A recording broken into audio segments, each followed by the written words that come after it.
Okay, तर last लेक्चरला आपण lower speed लिमिटसाठी derivation बघितलं. आता आपण बघणार आहे ती म्हणजे upper speed limit. Upper speed limit. आता अप्पर स्पीड लिमिट म्हणजे जर V2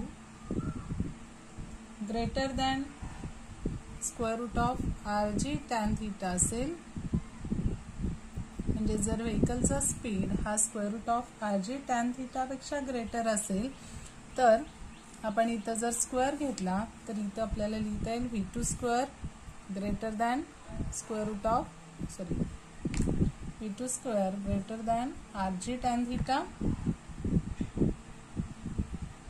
RG tan थीटा, किंवा इथे जर आपण m नी मल्टिप्लाय केलं आणि r जर इकडे ट्रान्सफर केलं तर आपल्याला इथे मिळेल mv स्क्वेअर बाय r,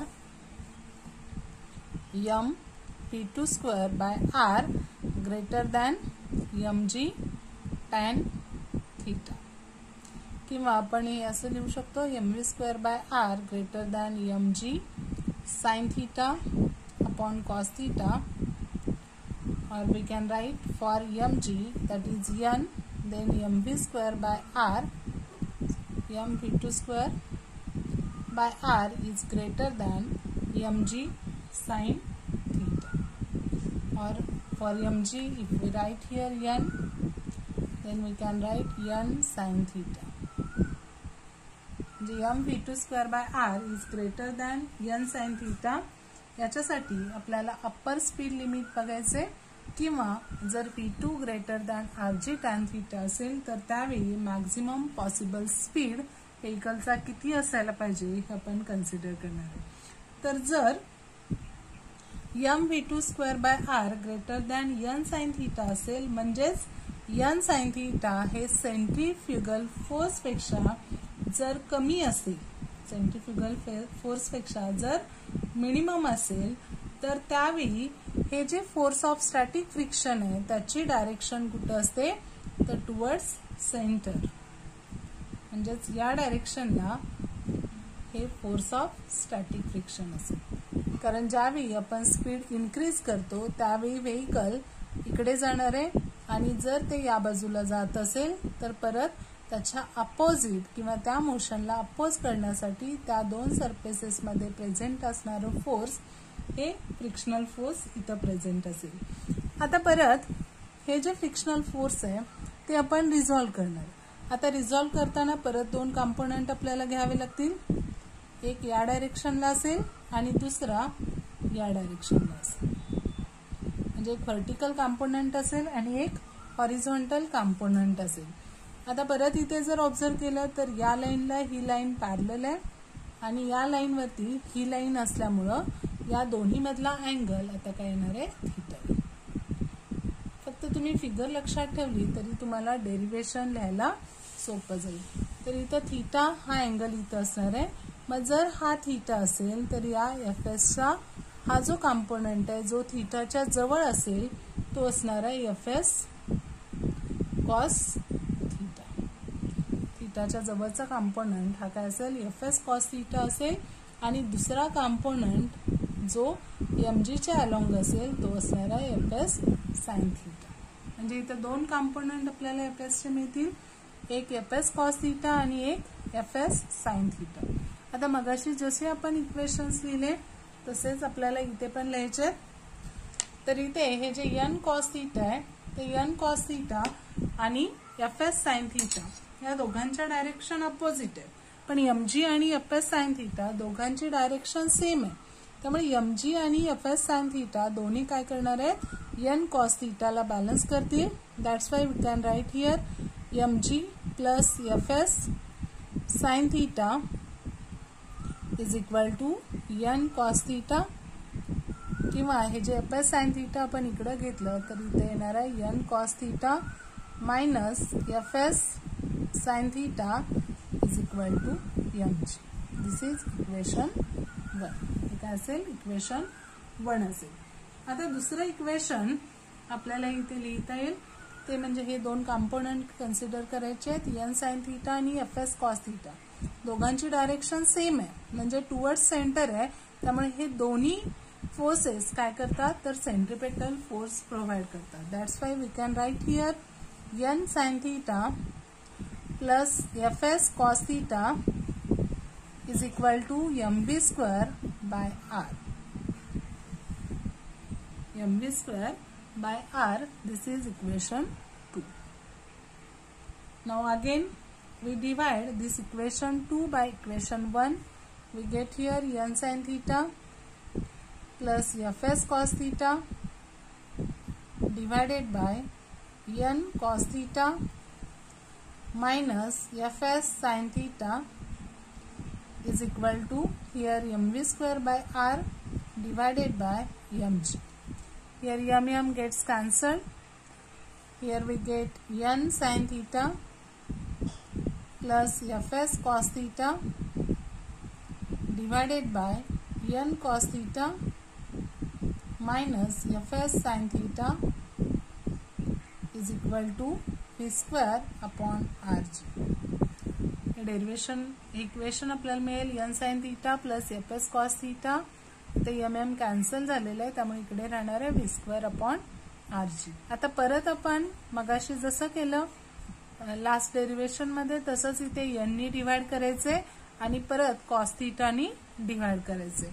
मग इथे जर n cos theta n नी डिवाइड केलं तर इथे राहील sin theta plus fs upon n cos theta divided by cos theta minus fs upon n sin theta is equal to v square upon rg. आता परत fs upon n म्हणजेच काय असेल coefficient of static friction μs असेल. मग इथं μs ची value आपण सबस्टिट्यूट करूया. इथं आपल्याला मिळेल sin theta plus μs cos theta divided by cos theta minus μs sin theta is equal to v square upon rg. Again we divide by cos theta to numerator as well as denominator.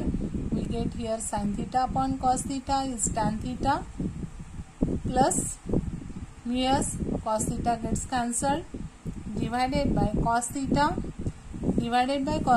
means 1 minus μs sin theta upon cos theta, that is tan theta, is equal to v square upon rg. Again we have to calculate this equation for phi. That's why we can write here v square is equal to rg in bracket tan theta plus μs divided by 1 minus μs tan theta. Or we can write here upper speed limit, that is maximum possible speed of vehicle is v maximum is equal to square root of rg in bracket tan theta plus μs divided by 1 minus μs tan theta. त्या book मध्ये तुम्हाला इथं v square च्या ऐवजी v2 square घेतलेलं आहे. मी ते notation use केलं तरी चालेल. बाकी सगळं डेरिवेशन सेमच असेल. v maximum is equal to काय मिळालं आपल्याला square root of rg in bracket tan theta plus μs divided by 1 minus μs tan theta. आता आपण याच्यामध्ये कंडिशन कन्सिडर करणार आहे.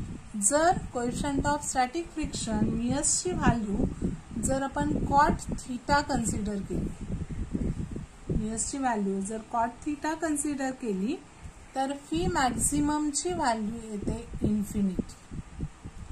phi maximum is equal to infinity असेल. आता कशी इन्फिनिटी येणार आहे? आता इथे बघा 1 मायनस μs tan थीटा. मग tan theta upon cot theta घेतलं तर ते काय होणार आहे कॅन्सल होणार आहे. कारण 1 अपॉन cot थीटा म्हणजेच काय असेल तर cot थीटा घेतलं तर cot थीटा म्हणजे 1 अपॉन tan थीटा येईल. tan थीटा कॅन्सल होईल. इथे μs tan थीटा ची व्हॅल्यू 1 येणार आहे. मग 1 मायनस 1 म्हणजे 0 येईल. डिनॉमिनेटर जर 0 असेल तर व्हॅल्यू काय येते इन्फिनिटी. म्हणजे मॅक्झिमम स्पीड लिमिट हे काय असेल तर इन्फिनिटी असेल. आता mu s is equal to cot theta त्याच्या वेळी ही मॅक्झिमम इन्फिनिटी असेल, पण मियस मॅक्झिमम त्याची व्हॅल्यू असते इक्वल टू 1. म्हणजे या coefficient of static फ्रिक्शनची maximum value असेल इक्वल टू 1. त्यामुळं इथे थीटा काय येणार आहे 45 डिग्री. कारण इथं मियस इज इक्वल टू 1 घेतलं तर कॉट इनवर्स ऑफ 1 किंवा कॉट थीटा म्हणजे कॉट 45 ची व्हॅल्यू ही काय असते 1 असते. त्यामुळे थीटा हा काय असेल 45 डिग्री असेल किंवा थीटा हा ग्रेटर दॅन 45 डिग्री असेल. थीटा इक्वल टू 45 किंवा थीटा ग्रेटर दॅन 45 डिग्री असेल तर त्यावेळी टॅन थीटाची व्हॅल्यू किंवा मॅक्झिमम पॉसिबल स्पीड हे काय असेल तिथे इन्फिनिटी असेल. म्हणजेच मियसची व्हॅल्यू 1 घेतली किंवा थीटा 45 डिग्री असेल तर त्यावेळी मॅक्झिमम पॉसिबल स्पीड ही किती असणार आहे इन्फिनिटी असेल. आता जर आणखी कंडिशन कन्सिडर केली ती म्हणजे फॉर मियस इक्वल टू 0. आता मियस जर 0 असेल तर इथे बघा टॅन थीटा प्लस मियस म्हणजे इथे काय राहणार आहे टॅन थीटा राहील डिवायडेड बाय 1 मायनस इथे मियस टॅन थीटा म्हणजे मियस 0 आहे त्यामुळे ही टर्म कॅन्सल होईल. इथे वरती न्यूमरेटरला टॅन थीटा राहिलं डिनॉमिनेटरला 1 राहिलं म्हणजेच इथे स्पीड काय येणार आहे P is equal to square root of RG tan theta. म्हणजे जर मियस कोएफिशियंट ऑफ स्टॅटिक फ्रिक्शनची व्हॅल्यू 0 असेल तर त्यावेळी P is equal to square root of RG tan theta. म्हणजे हे आपण बघितलेलं होतं. जर आपण फ्रिक्शनल फोर्स कन्सिडर करत नसू तर त्यावेळी स्पीड लिमिट हे किती असेल V is equal to square root of RG tan theta असेल. आणि हे सगळ्यात सेफ स्पीड असणार आहे for bank road. Bank road असेल तर सगळ्यात सेफ स्पीड हे काय असेल तर square root of RG tan theta असेल. आणि जर आपण mu s greater than or equal to tan theta consider केलं mu s greater than or equal to tan theta असेल तर त्यावेळी फी मिनिमम त्याची व्हॅल्यू असते 0. फी मिनिममची व्हॅल्यू ही काय असेल 0 असेल. म्हणजे मोस्टर ऑफ स्पीड असतील तर त्यासाठी ही जी टर्म आहे phi minimum is equal to 0 ही काय असेल ट्रू असेल. तर हे डेरिव्हेशन इम्पॉर्टंट आहे. म्हणजे ऍक्च्युअली 3 लेक्चर्स आपले याच्यावरती झालेले आहेत बँकिंग ऑफ रोड. त्याच्यामध्ये मोस्ट सेफ स्पीड असेल किंवा स्पीड लिमिट्स असतील lower speed limit upper speed limit. तर तुम्हाला जसा क्वेश्चन विचारलेला असेल त्यानुसार ते डेरिव्हेशन लिहावं लागेल. म्हणजे लोअर स्पीड लिमिट विचारलं तर लोअर स्पीड लिमिटचं आपण जे डेरिव्हेशन बघितलेलं आहे तिथून स्टार्ट केलं तरी चालेल किंवा पूर्ण जर बँकिंग ऑफ रोड याचं एक्सप्रेशन विचारलं तर मात्र तुम्हाला सगळं लिहावं लागेल.